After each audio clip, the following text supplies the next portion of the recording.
Hello students, welcome you all at Resolution Study Point. Today we are going to discuss a very important topic in disconnection approach, and the topic is 1,3-difunctionalized compound and alpha beta unsaturated carbonyl compounds. तो students जो आज का हमारा topic है इसमें हम क्या discuss करेंगे, क्या पढ़ने वाले हैं आज के टॉपिक में, हम वो देखिए। आज हम डिस्कस करेंगे कि अगर आपके कंपाउंड के अंदर दो ऐसे फंक्शनल ग्रुप लगे हुए हैं जिसको आप डिस्कनेक्ट करना चाहते हो तो उसको हम बोल देंगे टू ग्रुप डिस्कनेक्शन। साथ में जो फंक्शनल ग्रुप है इनकी पोजीशन यहाँ पर हमने मेंशन कर दी है कि जो डाईफंक्शनलाइज्ड कंपाउंड है जिसके अंदर दो फंक्शनल ग्रुप है उसकी पोजीशन 1,3 रहेगी। केवल उसी टॉपिक को हम यहाँ पर डिस्कस करेंगे। So let's get started. First of all, direct disconnection of this group of compounds is possible at two oxidation levels, that is dicarbonyl and beta hydroxy carbonyls. Okay, तो यहाँ पर हमने ये बताया कि जो आपका 1,3 डाईफंक्शनलाइज्ड कंपाउंड का अगर आप डिस्कनेक्शन करना चाहते हो तो ये केवल दो लेवल्स के ऊपर ही हो सकता है। या तो आप डिस्कनेक्शन करते हो डाईकार्बोनिल कंपाउंड्स का या फिर आप डिस्कनेक्शन करते हो बीटा हाइड्रोक्सिल कार्बोनिल्स का। ठीक है, तो देखते हैं दोनों का एक बेसिक हम यहाँ पर कि किस टाइप से डिस्कनेक्शन होता है। तो यहाँ पर आपको कंपाउंड नंबर फर्स्ट दिखाई दे रहा है। ये कंपाउंड नंबर फर्स्ट जो है आपका डाईफंक्शनलाइज्ड डाईकार्बोनिल कंपाउंड है जिसमें कार्बोनिल्स की पोजीशन फर्स्ट और थर्ड है। ठीक है, तो यहाँ पर हम क्या कर देंगे, एक वाले किसी एक जो आपका कार्बोनिल ग्रुप है आपको पता है कि जनरली इस फॉर्म में एग्जिस्ट करता है, ये कीटोन की फॉर्म में एग्जिस्ट करता है। तो हम यहाँ पर सी डिस्कनेक्शन कर देंगे 1,3-डाई-ओ डिस्कनेक्शन, जिसमें से एक तो आपको मिल जाएगा एनायन और दूसरा हमें मिलेगा कैटायन। एनायन वाला जो पार्ट होता है आपको पता है ये यहाँ पर अपना जो है रिएक्शन कीटो इनोल टोटामराइजेशन शो करके दूसरी कंपाउंड में कन्वर्ट हो जाएगा जिसको हम सिंथोन्स बोलते हैं, और जो कैटायन होता है ये कोरिस्पोंडिंग हैलाइड में कन्वर्ट हो जाएगा और हैलाइड्स इसके लिए सिंथोन रहेगा। ठीक है, तो यहाँ पर हमने बात की है कि अगर आपके पास जो डाईफंक्शनलाइज्ड कंपाउंड है ये कार्बोनिल है, डाईकार्बोनिल कंपाउंड है, तो इसको हम किस टाइप से डिस्कनेक्ट करते हैं। नेक्स्ट हम यहाँ पर बात करने वाले हैं कि अगर आपका जो कंपाउंड है ये बीटा हाइड्रोक्सी कीटोन है, क्या है, बीटा हाइड्रोक्सी कीटोन। तो जब कोई बीटा हाइड्रोक्सी कीटोन है इसमें हम फर्स्टली क्या करते हैं, जो आपका कार्बन कार्बन बॉन्ड है जिसके ऊपर हाइड्रोक्सिल ग्रुप लगा हुआ था उसको हम कैटायन बना देंगे और दूसरे ग्रुप को क्या बनाएंगे, एनायन बनाएंगे, जो कि FGI करके कन्वर्ट हो जाएगा कोरिस्पोंडिंग आपका सिंथोन में। यहाँ पर कैटायन जो है इसके लिए सिंथोन हो जाएगा आपका एल्डिहाइड। ओके, साथ में ये जो कंपाउंड है ये कैसे बना होगा भाई, थर्ड वाला बना होगा अगर आपके पास अल्फा बीटा अनसैचुरेटेड कीटोन होता तो आप इसका अगर FGI करते, डिहाइड्रेशन आप करते तो ये कंपाउंड यहाँ से आपको मिल जाता। ठीक है, तो चलो सबसे पहले हम बात कर लेते हैं 1,3 डाईफंक्शनलाइज्ड कंपाउंड्स की कैटेगरी में डाईकार्बोनिल्स की। So first you can see here the compound number 5 is a dicarbonyl compound और इसका हम करेंगे 1,3-डाई-ओ डिस्कनेक्शन। तो यहाँ से आपको एक तो मिलेगा एनायन, दूसरा आपका जो कैटायन होगा वो कोरिस्पोंडिंग अपने सिंथोन में कन्वर्ट होकर के एस्टर में आ जाएगा। ठीक है, तो ये था अपना एनालिसिस। अब हम बात करते हैं कि इस वाले कंपाउंड का सिंथेसिस हम किस टाइप से करेंगे। तो सिंथेसिस देखिए,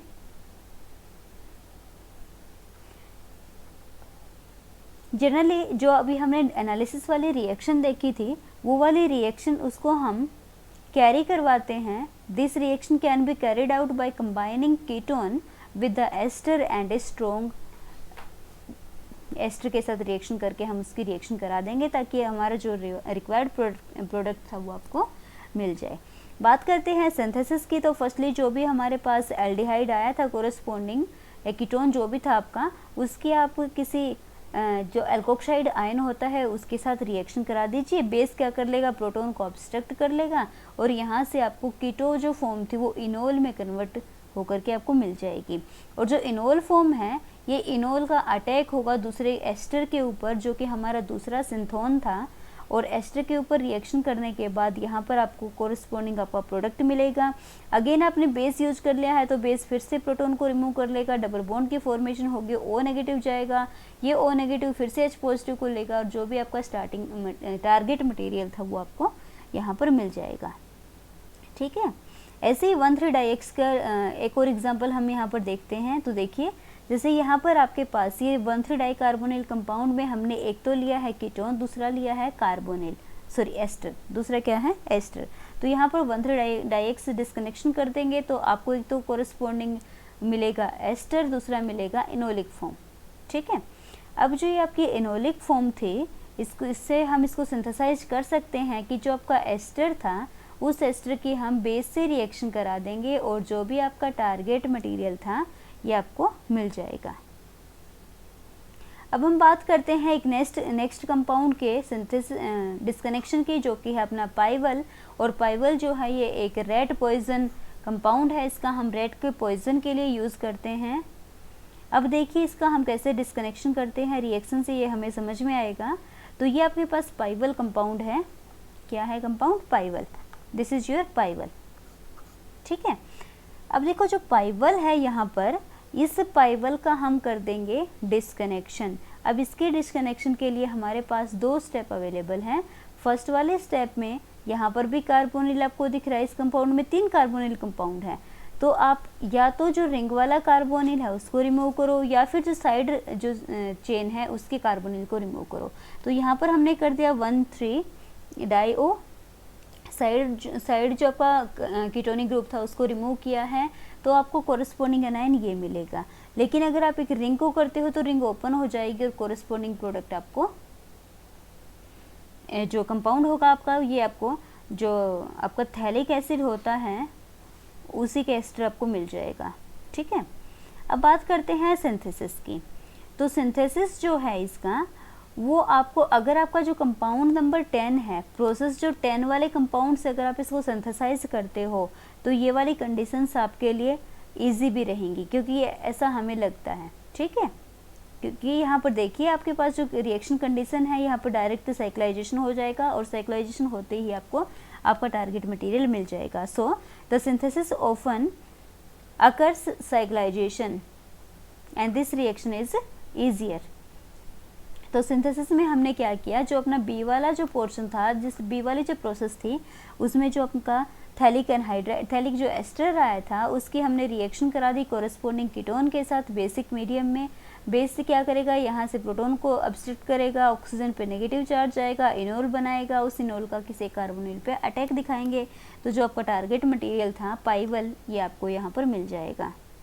ठीक है, अब हम बात करते हैं एक और डिस्कनेक्शन की। इसके अंदर हमने लिया है कीटो एस्टर डिस्कनेक्शन। अगेन यहाँ पर हमारे पास 2 प्रोसेस अवेलेबल, रूट 2 हैं, या तो हम ए से इसको डिस्कनेक्ट करें या फिर बी पोजीशन से इसको डिस्कनेक्ट करें। ए से डिस्कनेक्शन करेंगे तो यहाँ पर आपको मिलेगा साइक्लोपेंटेनॉन, साथ में आपको मिलेगा एक डाइएस्टर। अगर हम इसको बी से प्रोडक्ट डीप डिस्कनेक्ट करते हैं तो यहाँ पर आपकी जो क्लोज जो चेन थी, साइक्लिक जो चेन थी वो कन्वर्ट हो जाएगी, चेन ब्रेक, साइकिल आपकी ओपन हो जाएगी, आपको ओपन चेन कंपाउंड मिलेगा जिसके लिए आपका स्टार्टिंग मटेरियल ये हो सकता है। तो जब हम इस रिएक्शन के लिए सिंथेसिस की बात करते हैं तो यहाँ पर जो आपका कंपाउंड नंबर 12 है, देखिए कंपाउंड नंबर 12 कौन सा है, कंपाउंड नंबर 12 कहाँ से बना था, जहाँ पर रिंग ओपन हुई थी। तो जो कंपाउंड नंबर 12 है ये हमारे लिए इजली एक्सेसिबल है और यहाँ से जो रिएक्शन आपकी होती है वो ज़्यादा ड्रास्टिक कंडीशंस पे भी नहीं होगी, इसलिए हम 12 को यहाँ पर एज ए स्टार्टिंग मटेरियल लेकर चलेंगे और 12 की जब हम बेस से रिएक्शन कर देंगे तो कोरस्पॉन्डिंग आपका जो टारगेट मटेरियल था ये यहाँ पर आपको मिल जाएगा।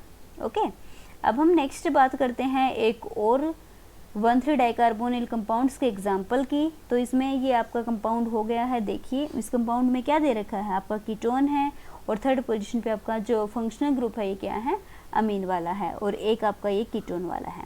तो इसमें सबसे पहले हम यहाँ से कीटो ग्रुप को रिमूव करेंगे, इसके बाद अमीन को 1,3-डाइएक्स दिखाएंगे, सॉरी यहाँ पर एस्टर का हाइड्रोलिसिस करेंगे, फिनाइल को रिमूव करेंगे तो कीटोन में कन्वर्ट होगा। अब ये हो गया आपका 1,3-डाइएक्स।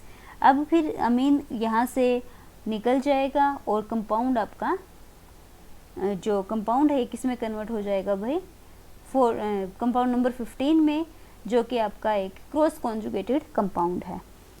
ठीक है, या फिर ये भी हो सकता है कि जो आपका कंपाउंड नंबर 13 था, ये यहाँ पर जो कंपाउंड नंबर 14 में कन्वर्ट हुआ था, इसके ऊपर ये जो ग्रुप है एज इट इज़ रहेगा। यहाँ से हम रिंग को ओपन भी कर सकते हैं। रिंग को ओपन करेंगे, फिर से अमीन को डिस्कनेक्ट कराएंगे, तो आपको ये वाला प्रोसेस देखने को मिलेगा, जिसमें स्टार्टिंग मटेरियल आपके डिफरेंट होंगे। तो यहाँ पर हमने देखा कि अगर हम बी वाले पार्ट से, जहाँ पर रिंग ओपनिंग वाली रिएक्शन है, इस वाले स्टेप से चलते हैं, तो अगेन आपको इजी रूट यहाँ पर दिखाई देता है, और इस तरीके से आप इसका सिंथेसिस भी कर लेते हो कि जो आपका अमीन था उसके अपने कॉन्जुगेटेड एस्टर के ऊपर रिएक्शन कराई। यहाँ से क्या होगा, जो आपका लोन पेयर था वो कहाँ पर अटैक करेगा, कार्बोनिल पे नेगेटिव चार्ज आएगा, बेस से रिएक्शन कराओगे, अगेन हाइड्रोलिसिस करोगे बेसिक मीडियम में, अब followed by heating, then you will get a target material. तो ऐसे आपके जो कंपाउंड है इसमें बहुत सारी केमिकल रिएक्शंस हैं जो 1,3 डाइकार्बोनिल कंपाउंड्स को रिप्रेजेंट करती हैं। अब हम एक और एग्जांपल देख लेते हैं बीटा हाइड्रोक्सी कार्बोनिल कंपाउंड्स के लिए, जो भी आपका 1,3 डाइकार्बोनिल के लिए ही रिएक्शन वाले सेम रिएक्शन यहाँ पर आपको देखने को मिलेंगी।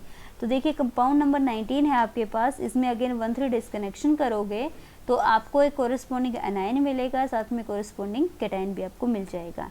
जब आप इस कंपाउंड का सिंथेसिस करोगे तो अगेन आपको पता है कि नेगेटिव चार्ज है, कोरिस्पोंडिंग हाइड्रोकार्बन में कन्वर्ट होगा, तो ये आपका यहाँ पर हो जाएगा स्टार्टिंग मटेरियल। इसकी बेस से रिएक्शन करोगे, बेस यहाँ से क्या करेगा भाई, प्रोटॉन का रिमूवल करेगा, उस प्रोटॉन के रिमूवल के बाद नेगेटिव चार्ज आएगा, उस नेगेटिव चार्ज का आप एक कार्बोनिल कार्बन पे अटैक दिखाओगे, ऑक्सीजन पे नेगेटिव चार्ज आएगा, जिससे आपको कोरिस्पोंडिंग टारगेट मटेरियल आपका मिल जाएगा।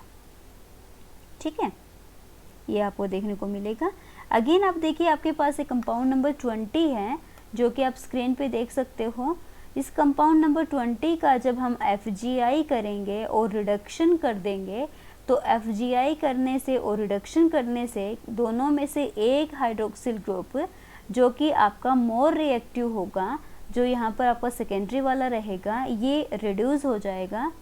ठीक है, FGI से पहले तो इसको क्या कर देंगे, ऑक्सीडाइज कार्बोनिल में। अब ये हो गया आपका बीटा हाइड्रोक्सी कीटोन, इसका करेंगे 1,3 डाइओ डिस्कनेक्शन, तो एक कन्वर्ट होगा कोरिस्पोंडिंग सिंथोन्स में, और ये सिंथोन कोरिस्पोंडिंग रिएजेंट में कन्वर्ट होकर के एसीटोन बनाएंगे, साथ में इनोलेट बनाएंगे। एसीटोन के जब हम बेस से रिएक्शन कराएंगे तो ये प्रोटॉन का रिमूवल करेंगे, हाइड्रोजनेशन करेंगे, निकल से रिएक्शन कराएंगे, तो ये कन्वर्ट हो जाएगा टारगेट मटेरियल में। तो ये हमने दो एग्जांपल किसके लिए हैं, बीटा हाइड्रोक्सी कार्बोनिल कंपाउंड्स के लिए। तो ऐसे और भी बहुत सारी रिएक्शंस आप देख सकते हो, जिसमें आपको देखने को मिलेगा कि जो आपका कंपाउंड है उसमें किस टाइप से डिस्कनेक्शन होता है, 1,3 डाइफंक्शनलाइज्ड कंपाउंड्स में डिस्कनेक्शन किस टाइप से होता है। तो इतने एग्जाम्पल हमने यहाँ पर डिस्कस कर लिए हैं। कुछ ये जो एग्जाम्पल बचे हुए हैं इसको आप खुद से ट्राई कर लेना, बहुत आसान है। ठीक है, alpha beta unsaturated carbonyl compounds भी एक एग्जाम्पल देख लेते हैं यहाँ पर। देखिए जो आपका alpha beta unsaturated carbonyl compounds होता है, इसको भी हम 1,3 डाइओ डिस्कनेक्शन के थ्रू इसको डिस्कनेक्ट करवाते हैं। तो फर्स्टली आपके पास जो आपका कंपाउंड है जो कि अल्फा बीटा अनसैचुरेटेड कार्बोनिल है, इसका FGI कराएंगे। FGI क्या होता है, फंक्शनल ग्रुप इंटरकन्वर्जन। और अब देखो ये एक डबल बॉन्ड कैसे आया होगा, जब यहाँ पर कोई हाइड्रोक्सिल होगा जिसको वाटर की फॉर्म में निकाला होगा तभी तो डबल बॉन्ड आया होगा, इसलिए हम FGI करके इसको हाइड्रोक्सी कंपाउंड में कन्वर्ट करते हैं। और जैसे ये हाइड्रोक्सी कंपाउंड में कन्वर्ट होगा तो हम इसकी 1,3 डाइओ कर देंगे, जिससे एक एसीटोन में कन्वर्ट होगा। और एसीटोन हमारे लिए नेचुरली अवेलेबल, लेबोरेटरी में अवेलेबल एक रिएजेंट है जिसको हम यूज़ कर सकते हैं एज इट इज़। तो एसीटोन का जब हम रिएक्शन करते हैं एसिडिक मीडियम में, तो यहाँ पर जो आपका कंपाउंड है कंडेंसेशन रिएक्शन शो करेगा और आपको टारगेट मटेरियल आपका मिल जाएगा। जिससे एल्डोल कंडेंसेशन टाइप की रिएक्शन होती है ना, बिल्कुल कुछ ऐसी ही रिएक्शन यहाँ पर भी आपको देखने को मिलेंगी। ऐसी एक और रिएक्शन देख लीजिए जिसमें अल्फा बीटा अनसैचुरेटेड कार्बोनिल आपने लिया है, तो यहाँ पर अगेन सी जो आपका बॉन्ड है इसको डिस्कनेक्ट कराओगे, कोरिस्पोंडिंग कीटोन्स में कन्वर्ट हो जाएगा।